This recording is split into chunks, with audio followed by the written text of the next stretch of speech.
You know, last week, if you were with us, we told you about prenuptial and postnuptial agreements. Well, now we're going to tell you about alimony. The laws of alimony vary depending on your state and your marriage. Family attorney Brian Cooke is here today to explain how a court determines alimony when a couple is separating. Good morning, Brian. Nice to see you and welcome back. Thank you. I appreciate it. All right, let's talk about how you file for alimony. Do you need a lawyer?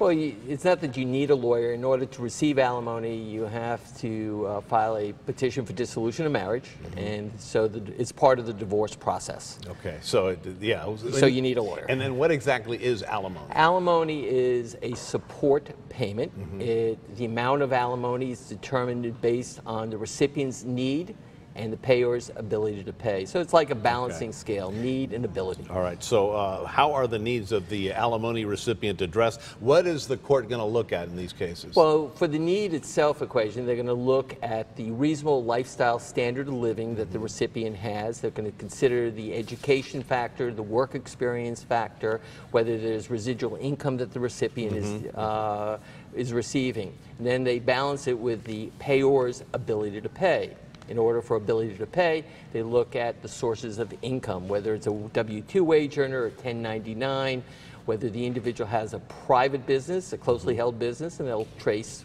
the income, what the payer has.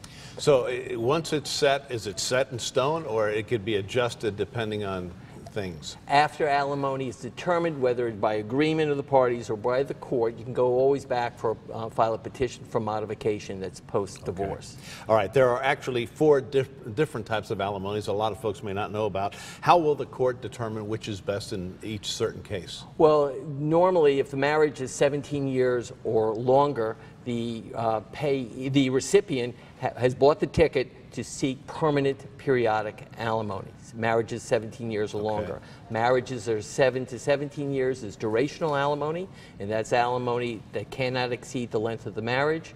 You have rehabilitation alimony. That's a short-term alimony where a person has given up their career, suspended their career, and they are allowed then to get further training.